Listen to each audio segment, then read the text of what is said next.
Hello, everyone, and welcome back to another episode of True Crime with Kendall Rae. Thank you so much for joining me today. I hope you're all doing well out there. And if you're new to the show, then welcome. I'm so happy to have you, and make sure to click subscribe so you never miss an upload from me. Okay, you guys, so today we're diving into a case that tragically took place at the beginning of this year, 2025. And as 2025 is now coming to an end, I wanted to make sure that she is still being talked about. We're going to be talking about the disappearance and presumed murder of Ashley Elkins, who was only 30 years old. Now, Ashley was the mother of two boys, and those two boys and the rest of her family as well are still waiting for justice. Now, when I first came across this case in the beginning of the year, I hoped that maybe by now-ish that justice would either already be delivered or be close. The good news is I do think that justice is close. I think it's right on the horizon. But Ashley's story is unbelievably tragic, unnecessary, and infuriating. And with that being said, if anyone in Ashley's family happens to see this episode or listen to this episode, I wanted to let you know that my team and I will be reaching out. We would love to offer you all a hope grant through my foundation, Higher Hope, and maybe we can help in some way. As always, before we jump into today's case, I need to take a moment to thank today's sponsor, which is one of my favorites, Sundays for Dogs, because it's thanks to Sunday's support and support from all of our sponsors and all of you that we are able to fund grants through the Higher Hope Foundation. If you guys are anything like my husband and I, then your pets are part of the family, and that means they're included in the holiday gift giving too. However, there's one gift that we make sure our dogs have year-round, and that is their Sundays for Dogs. That's right, Bernie, you know all about it. You've heard me say it before. You're going to hear me say it again. We are a Sundays for Dogs family, but we mainly love Sundays because it's made entirely from human-grade ingredients. Sundays is made with 100% meat, muscle, organs, and superfoods, and there's zero synthetics or artificial preservatives. And it's not just the ingredients we love, we also love that it can be stored on any shelf in your pantry. You don't have to keep it in the fridge, even though it's fresh food. You don't have to take up that precious fridge space. You can really store it wherever you want. Plus, healthy dog food typically means tons of prep work, but not with Sundays. It's just pour and serve, baby. But at the end of the day, we love it most because our pets love it. And starting a new food can be a big deal. That's why Sundays for Dogs is offering 50% off for first-time orders. That is such a great deal, you guys. Give your dog the chance to try Sundays and watch them fall in love. Go to sundaysfordogs.com/TCKR for 50% off, or use my code TCKR for 50% off first-time orders. Big thanks again to Sundays, and let's go ahead and dive in. So, as I was saying, Ashley Elkins was a 30-year-old mother of two, and she was born on February 12th of 1994. At the time of her disappearance, she was living in Warren, Michigan, which I believe is where she was originally from as well. Her mom, Monica, and her little sister, Alexis, have been very, very vocal in the media since she went missing, and it's really been through them and them speaking out that I've learned just how wonderful of a person Ashley was. From the time that she was little, her mom says that she was a quiet, happy kid, never really the type to cry. And as she grew older, she became the person that everyone went to for advice. If you needed something, Ashley was that type of person in your life that you could always go to for whatever it was. She loved to be there for people, and people say that she was just a joy to be around, and whenever she would walk in a room, people would smile. And when it came to her two boys, she could not have been a better mother to them. She was dedicated to giving them the best life that she possibly could, and she worked really hard so that their dreams could be a reality. She not only attended cosmetology school, but by the start of 2025, she had already created a successful hairstyling business called Locked In by the Lock Goddess. Obviously, a fun play on words there with locked in, also like locked in. I think that's really creative and fun. So Ashley had a lot going for her, and she was really building a wonderful future for her and her boys. But everything changed on January 2nd. That morning, Ashley's boys, who were 7 and 10 at the time, were being watched by Ashley's sister while Ashley just ran out to run a couple of errands. And she left around 8:30 in the morning and didn't plan on being gone very long. And less than an hour later, Her mom was the one who realized that something wasn't right. Monica happened to live 3 blocks away from Ashley, and that morning at 8:40 a.m., she went over to her house. Now, we know that Ashley left 10 minutes earlier, and surveillance footage tells us that she drove her Chevy Malibu to a nearby 7-Eleven. And her mom said that everything was normal up until 9:06 a.m. And that's when she texted Ashley to let her know that she had had a dream that Ashley's car got stolen. And Ashley responded just a few minutes later, and all she said was, "Aw, man." No exclamation mark, no emojis, just nothing, just, "Aw, man." And that didn't sound like Ashley at all. And her mom immediately thought it was weird and decided to FaceTime her because she thought it was weird. She wanted to see that her daughter was okay. However, that call went unanswered. So she texted her again and just told her to be careful of her surroundings. And she thought maybe she would get a reply, was hoping that she would get a reply that sounded more like Ashley, but nothing came through, just crickets. And I just have to say, side note, I think it's really eerie that she had that dream and it freaked her out enough that she felt the need to text Ashley about it. Not that the dream ends up being what happens, but just the fact that she had a dream about her and felt the need to be aware of her surroundings and was worried for her safety. I don't know. I just think that's mother's intuition right there. And as the day went on, Monica continued reaching out, but at no point did Ashley respond. So again, Ashley not responding was completely out of character for her. When I got to her house, it was 8:40. She left at 8:30. I went in the house for a minute, came back out. I texted her I had a dream of her car being stolen. And she replied back, "Aw, man," which is weird to me.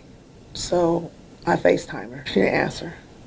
So I said to her, just be mindful about your surroundings and, pay attention where you're going. And she didn't call back. That's not like her. And she never called back. And she never texts back. Ashley was a very responsive person in general, but especially when it came to her mom. She and her mom, for reference, talked every day. Her mom even said that if Ashley ever missed a call or text from her or just couldn't get back right away, it did not take long for her to get back eventually. I mean, it was always pretty quick.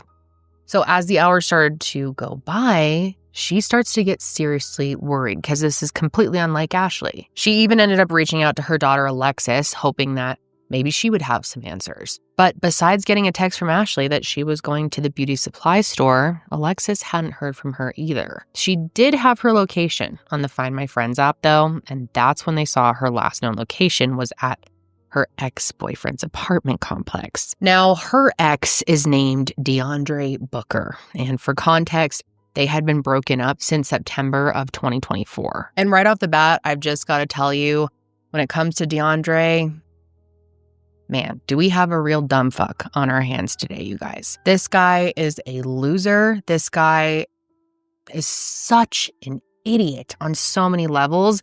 He was never good enough for Ashley, and I think that was part of why everything happened. He knew that. And so when they saw that she was there, that was a red flag for them right away. The alarm bells start going off.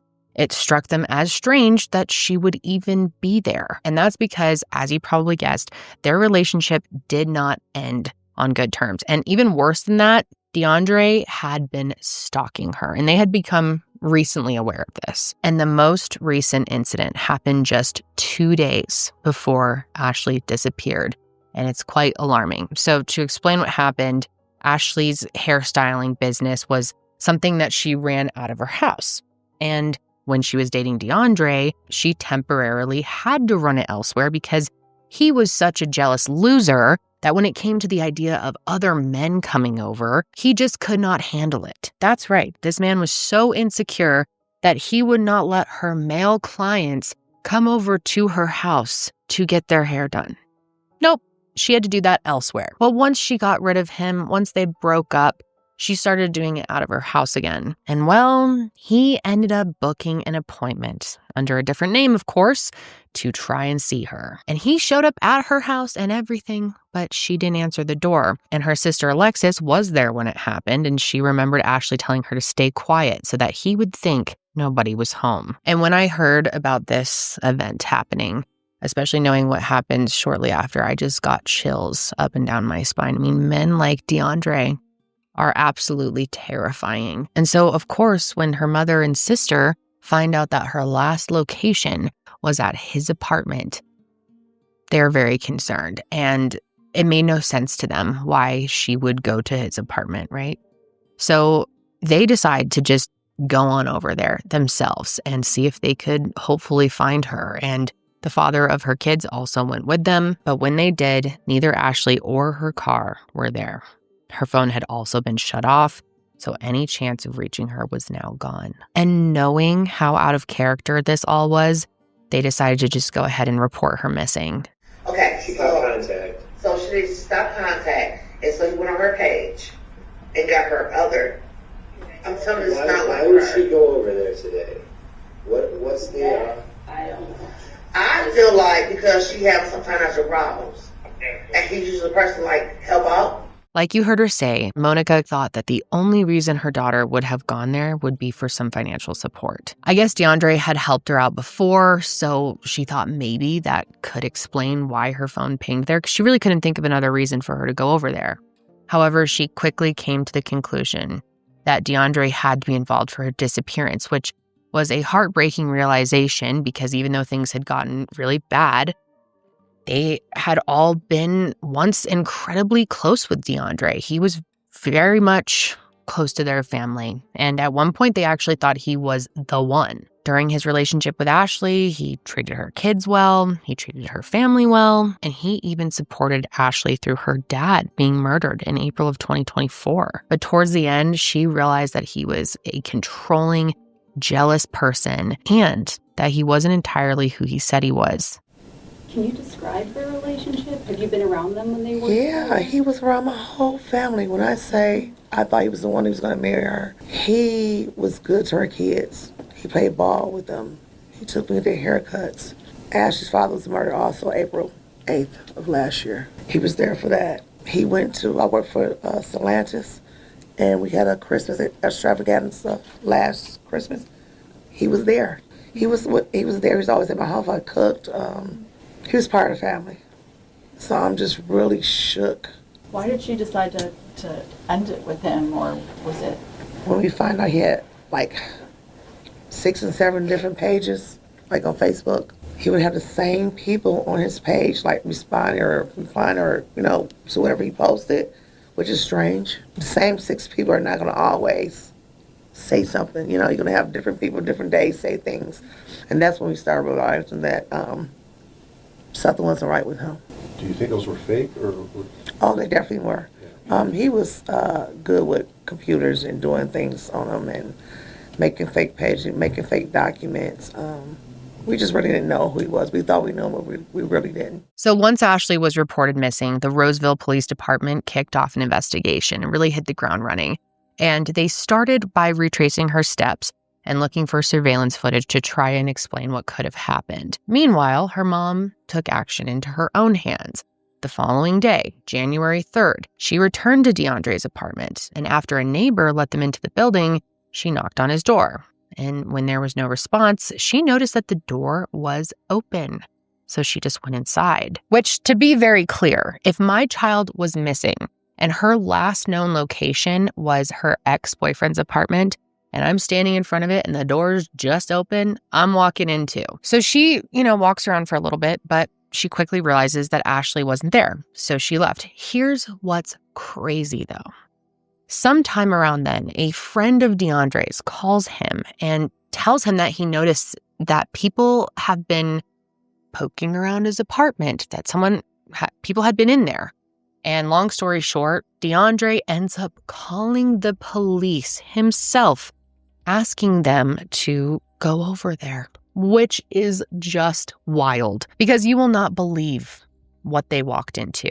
I mean, this might be one of the biggest self-reports we have ever covered on this show. He told police that he thought someone had broken in, and he says that he just wanted them to go and shut his front door. I'm sure that's all he wanted them to do was shut the front door. But the officer who showed up saw that the door was open, and he ended up going inside. And when he did, he realized that this was the scene of a crime. And not only was it a scene of a crime, but it was one that someone had attempted to clean up. For starters, the house reeked of cleaning solution. I mean, from the way they're describing it, I'm sure you could smell it even from the doorway. So the fact that he even had police, drew police there himself, I don't know, man. That's crazy shit. So as soon as this officer and his partner start walking through the apartment, the cleaning solution smell made sense because he and his partner found 2 bottles of bleach just sitting out in the bathroom, just sitting out. They also noticed that the shower curtain was missing and the plug to the drain was just sitting in the middle of the tub.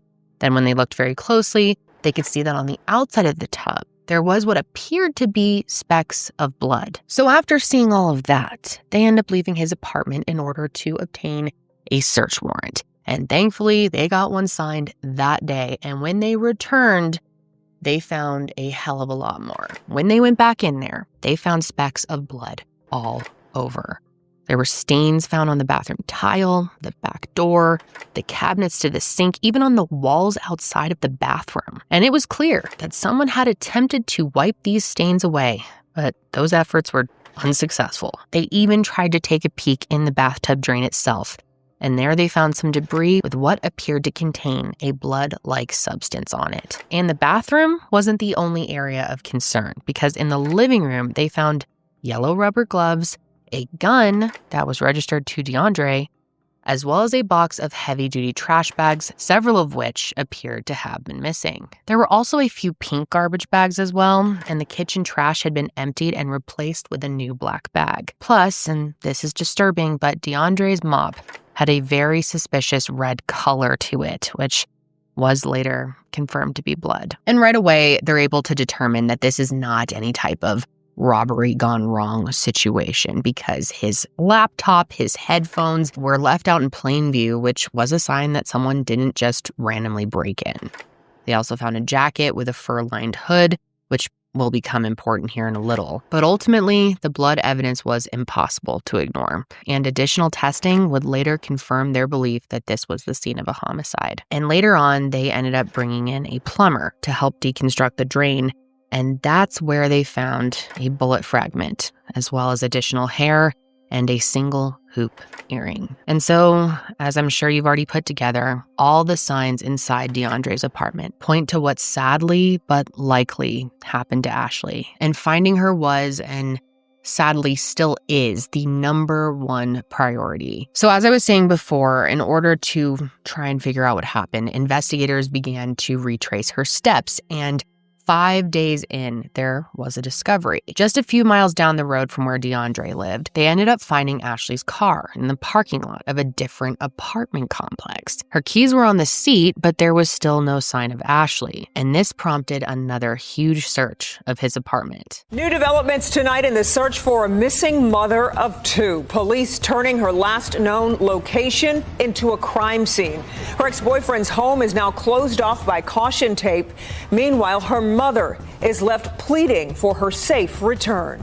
I just always worry about my kids. And, I see this all the time on TV, but I would never imagine it be me. Ashley Elkins' family say they received sporadic and odd text messages on the day she reportedly went missing. Ever since they've been searching for her, authorities say she disappeared on January 2nd when the family saw her leaving her house in Warren. That was around 8:30 in the morning. Hours later, a family member got a text from the mom saying that she was running to the store. However, no one has ever seen her since. One piece of the puzzle was Ashley's car that disappeared in a Chevy Malibu with no license plates. Tonight, police say they found that vehicle. Jacqueline Francis joining us live. Jacqueline, you've been in constant contact with police. What can you tell us at this hour?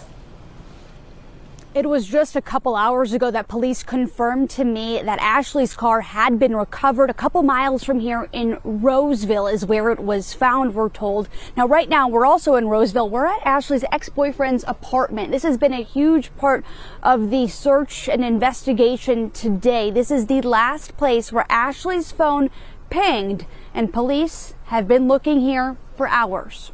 And in a lot of missing persons cases, in the beginning, there can be a period of time where families have some sort of hope that their loved one is out there, that they may find them, and sometimes they do. But Ashley's family really never had that hope because they just knew that something had to have happened, because if she was able to contact them, she would have. And so, of course, when her car was found, that just added to their existing belief that something really bad had happened. And that feeling really only got worse when investigators found some really unsettling surveillance footage. When they retraced her movements from January 2nd, they were able to see that on the morning she disappeared, Ashley started her day by going to that 7-Eleven that I mentioned earlier. And after this, security cameras outside of DeAndre's apartment could see that she voluntarily went up to his place. And let me be clear here, I'm not saying she wasn't manipulated or coerced into going there. I just mean that in the video, it shows her walking up to his place on her own. She wasn't dragged up there by physical force or anything like that. I think chances are she was definitely manipulated or coerced into going up there. I think that is obvious. But anyway, she goes up to his apartment, and for the next few hours, there is no video evidence suggesting what happened. Later that afternoon, though, two people, a man and a woman, are seen leaving the apartment and getting into her car. Here's the thing, though. The man in the video is wearing all black, and while you can't see his face, we know that that's DeAndre. But the girl is harder to identify. She was not wearing the same clothing as Ashley when she walked in, but at first investigators thought that it could possibly be her. So DeAndre and this woman get into Ashley's car and they drive off. And after this, her car never returns to his apartment. But DeAndre, or who investigators believe to be DeAndre, does return, and he can be seen later that day and night lugging several trash bags to different dumpsters around his apartment complex. And the reason they think it's him is because he's wearing the same black jacket with the fur-lined hood that he was seen wearing getting into her car earlier. And that is the same one they found in his apartment. Now, these dumpster visits, I don't know if he is just stupid or didn't realize that there was a camera recording all of this, but they begin at 3 p.m. with a person discarding a giant cardboard box. And then, after the sun went down, he switched to garbage bags. And at one point, this individual is seen walking across the street to a 7-Eleven and returning with a shopping cart. And soon after, you can see them pushing that cart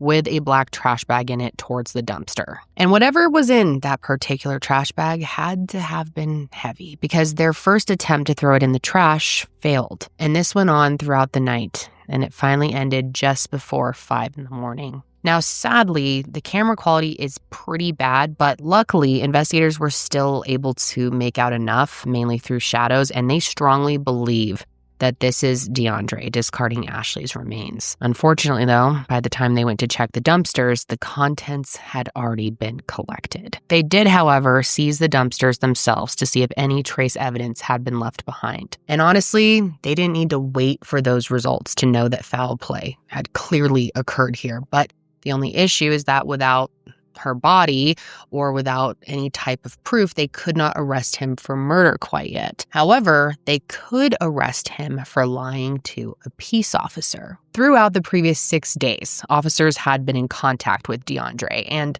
on a few occasions, he lied about things that they were able to disprove. For example, he said that Ashley was at his house on January 2nd, but he said that she left that day alone in her car and that she left wearing the same clothing that she came to his house in. But we know that's not true, and that's what also makes me think he didn't even bother to check if there were cameras in his apartment complex, or didn't just think there probably are. So on January 8th, they go ahead and arrest him, and they arrest him at another woman's house in Flint, Michigan. They had tracked him there using cameras and phone data, which showed that on January 3rd, he was picked up by an Uber outside of a pawn shop, where he also could be seen throwing things away. And the news of his arrest was a massive relief for her family in many ways. Just knowing that this monster was taken off the streets helped them sleep a little tiny bit better at night. But it wasn't justice yet, and justice was ultimately their goal. We did meet with Roseville and Warren Police Department tonight. A little after 7:30, we met with Chief Berlin, and we met with multiple deputy chief, and they gave us an update on what was found yesterday. What they indicated was there was substantial evidence collected at the home of the ex-boyfriend. They also indicated that based upon that evidence, that Ashley was murdered. They don't have her body at this time. They do have good leads on where her body is. They also indicated to us that the boyfriend is in custody right now on related charges, not for murder at this time. A warrant is being prepared, but he will be arraigned in the morning at Roseville District Court. Since Monday, the police have worked hard. We're thankful to get to, the point of getting some information. It's not the information we would want naturally, but at this point, it's about justice, because there was a monster out there that took a very beautiful young lady away from us. And if you heard the tears coming from and her children tonight, it's just absolutely heartbreaking. DeAndre was arraigned the following day, and believe it or not, even more incriminating evidence was brought to light. Now, you guys know that I do love a stupid criminal because they get caught. And this idiot definitely fits the bill. Okay, just listen to these Google searches, you guys. Oh my God. 11 days before Ashley disappeared, he Googled up, telling God, I want to kill someone. Then 3 days before she went missing, he searched for 3 variations of 9mm silencer Roseville. He also looked up murder out of rage X. And on the day she went missing, he searched shoot gun through pillow, shotgun throw pillow. Can you track location when phone is off? Yeah, he really just Googled all of that. And it gets worse because 3 days later, on January 5th, he Googled what happens to trash after it's picked up. And lastly, when he arrived in Flint, he searched what to do on the run.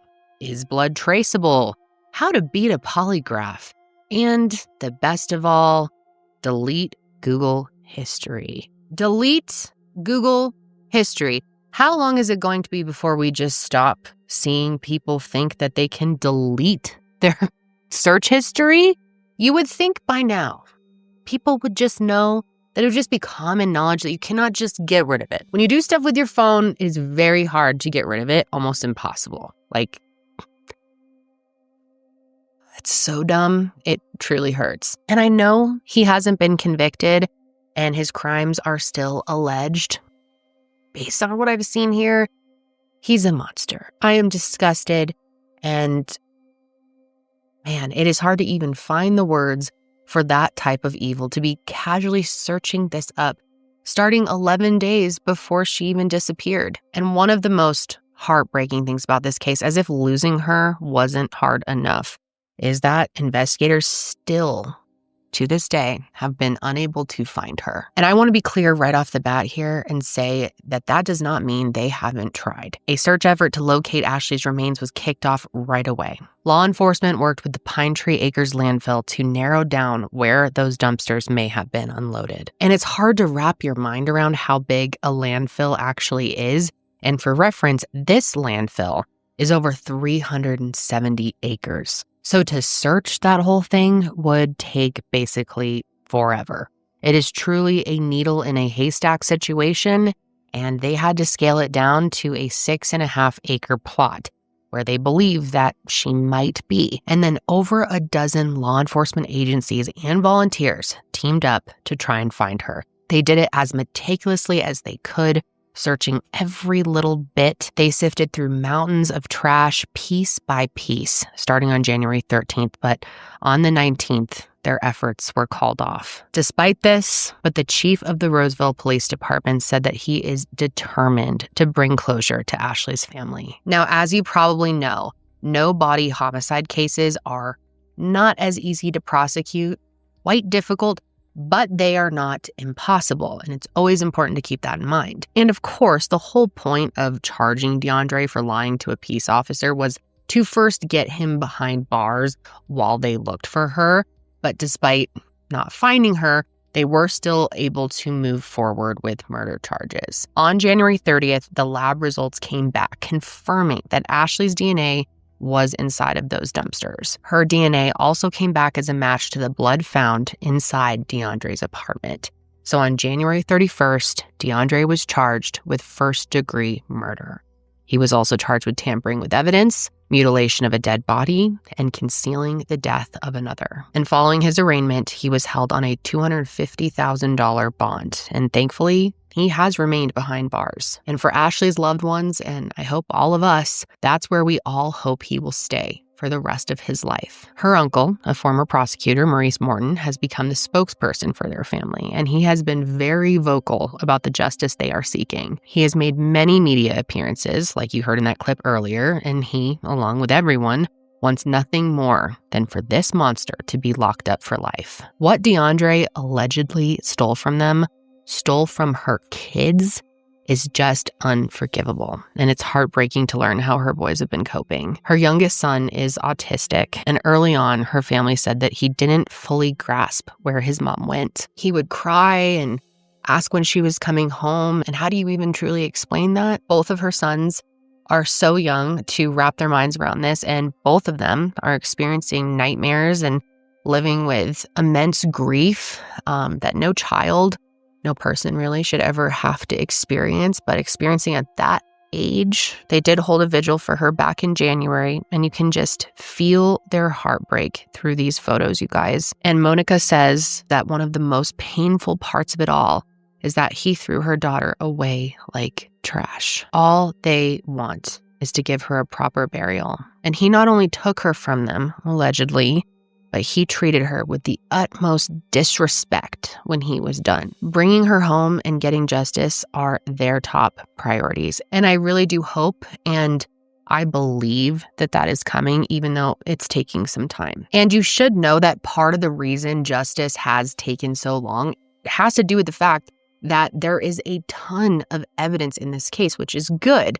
There are 2 terabytes worth of discovery data accruing to prosecutors, just a massive amount. And earlier this year, in August of 2025, there was a preliminary hearing set to go over it all to see if the evidence was enough to move this forward to a trial. The hearing took place over the course of a few days, during which time several people took the stand to testify about what happened. And let me tell you, this hearing was ridiculous. It was so chaotic, and that was all because of DeAndre.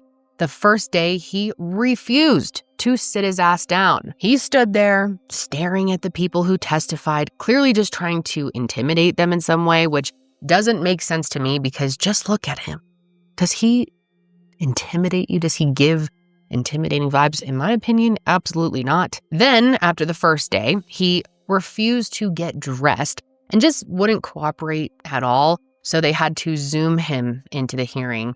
And after that, any time that they had him on Zoom, he would just yell and scream, "Let me fucking go." I mean, screaming. And so, yeah, they had to just keep him on mute after that. But anyway, Ashley's mom was the first to take the stand, and she spoke to what she said happened on the day her daughter disappeared. She talked about how strange that "aw man" text was, and how uncharacteristic it was for her to go that long without contacting her. The officer who discovered the crime scene also testified, and he described what evidence was uncovered. Plus, more information was learned about DeAndre's past, including the fact that he went AWOL from the Army in 2017, and that he had been less than honorably discharged. And not only that, he also had prior charges for larceny and fraud from 2016.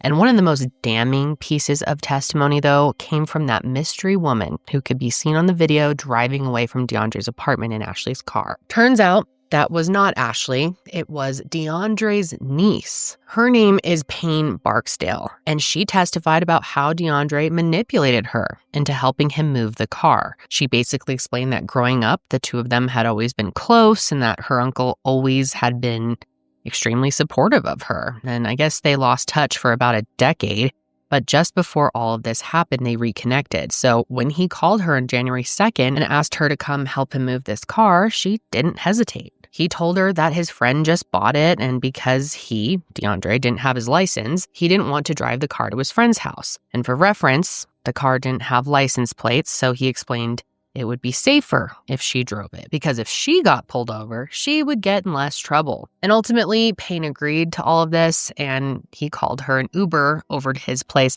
And here she is explaining it all. So you take an Uber from Detroit to his apartment? Yes. And then you said he met you outside? Yes. At that time, did you go inside his apartment? No. So what happens when he meets you outside?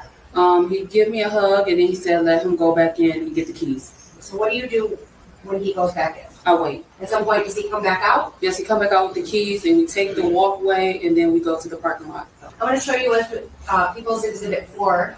So right now, we see two people in the video. Do you recognize either or both of those? That is DeAndre and me. So which one are you? The one with the baby blue jacket, and that's DeAndre with the black jacket.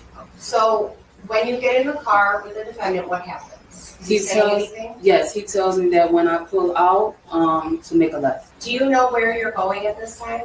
No. So how do you know where to drive? He just tells me. So he gives you the directions? Yes. What did you do when you pulled into the apartment complex? I initially parked in residence because he told me that his friend stayed there with his girlfriend, but he said that his friend wasn't on the list, so I'll have to park in residence. Do you recognize this car? Is this the car you drove that day with the defendant? Yes. So not only does she identify herself in that surveillance video, but she confirmed that Ashley's car was the one that she drove to that other parking lot. Payne goes on to say that he told her to leave the keys on the seat, and then he called another Uber to bring them home. Before getting into that car, though, she testified that he threw something away into a nearby dumpster. So what happened next? The Uber pulled up and it's a white Tesla. Right before we got into the Uber, he goes to the dumpster. Who's he? DeAndre. What happens next? He put something in the dumpster. And then what happened? Then we get into the Uber. After that, she explained that they went back to his place and he invited her upstairs to give her a tour. And she didn't remember anything inside feeling off. She didn't see a crime scene or anything. I mean, really nothing stood out to her. The only thing she did notice is that she asked to use his bathroom and he said he needed to clean it first, which she didn't think was too strange. Obviously, if you're not in a suspicious mindset with someone, them being like, I need to clean up my bathroom before you use it isn't going to strike you as super odd. What's interesting, though, is that she remembered that there was a shower curtain hung in there. And if you remember, that was gone by the time the other officer had discovered the alleged crime scene. And that's not where her story ended. Payne says that after she went to use the bathroom, DeAndre told her that he needed to go to the beauty supply store. He said that he needs to go to the beauty supply because he needed a do-rag. He ordered us an Uber to go to the beauty supply. Do you remember which beauty supply store you went to with the name of it? Kelly Beauty. Oh. So he ordered another Uber for the two of you? Yes. I'm going to show you what has been marked as People's Proposed Exhibit 5. Do you recognize this? Yes. What is this? Kelly Beauty Supply. This is the entrance into Kelly Beauty Supply? Yes. And is this where you went with the defendant in the Uber on January 2nd? Yes. Is that you? Yes. Walking in right now? Yes. All right, now we've jumped forward to 157. Who is that? Me. So you are walking out of the store? Yes. Where do you go when you walk out? To the Uber. He stayed in the Uber? Yes. Do you know, did he say anything about why? Usually when you have an Uber and there's two people, it's always best that one stay because you do have a time limit.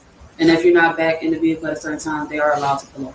And I'm sure you remember, but Ashley's sister Alexis had said that she received a message from Ashley saying that she was going to the beauty supply store. So I'm not sure if that message to Alexis actually came from DeAndre pretending to be Ashley.